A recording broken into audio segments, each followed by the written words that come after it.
Well, our balance is that we think it was a big success that so many people came, even if there were these big police restrictions of 25,000 policemen telling people like to stay at home.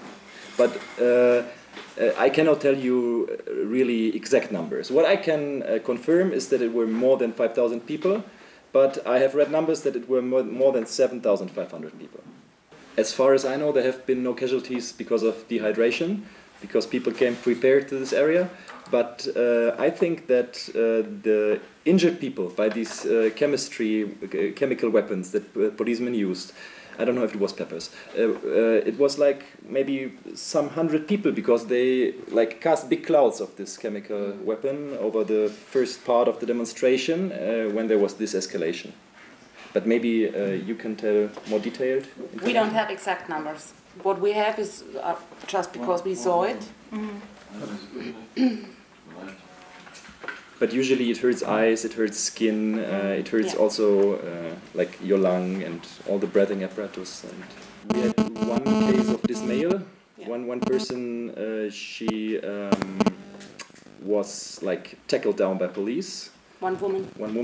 One small woman. And other demonstrators had to carry her away, like on a mobile sheet. Right. Yeah. And all of that wasn't easy, because the police also didn't let all the injured person out. That was a really big problem. At least 2 women were arrested, but we don't know if they're still in arrest. Okay. From a legal point of view, and I saw your legal teams there working very hard, something that I noticed, the police were very restrictive. Yeah. And so, for instance, even if I as press wanted to walk on the pavement, then I was pushed back into the road.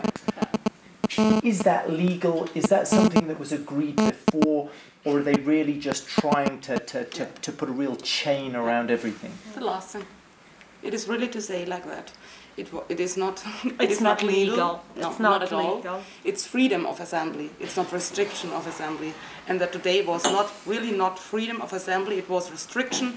They didn't let people out of the demonstration if they wanted to. They didn't let people in the demonstration if they wanted to. So it was just one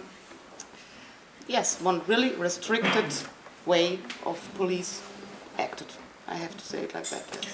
At one point as well, for the press, just after the scuffle, we were on one side of the police, the demonstrators were on this side. The police said, you can't go through, it's a crime scene over there.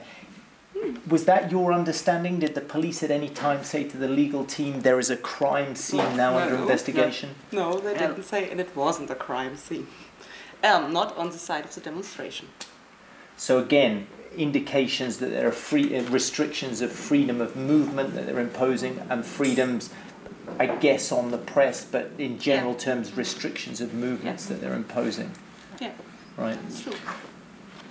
The reason when the police cordon was thrown up, we understood that perhaps the march was legally allowed to march another 100 meters or 200 meters. Is that your understanding? Is that what the legal authority was that the march had? Yes, it is totally like that. Yes, it is like that, because it was 100 meters before our way had to go.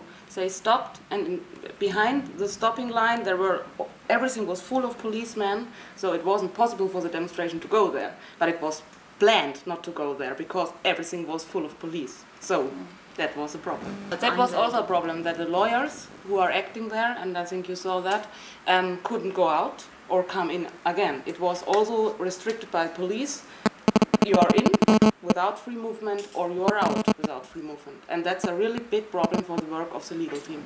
Well, by the military occupation of southern Bavaria and the frontier to Austria right now by German policemen, they also control all the roadways.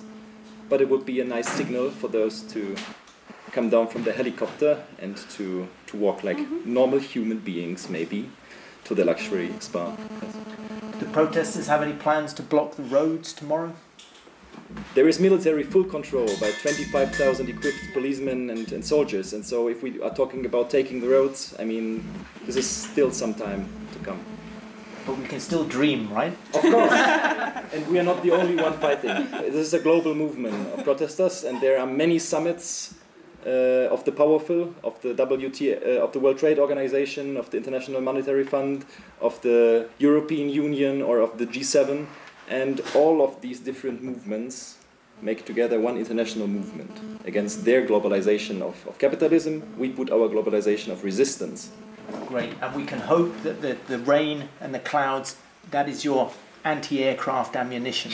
We hope so. We hope so. Thank you very much.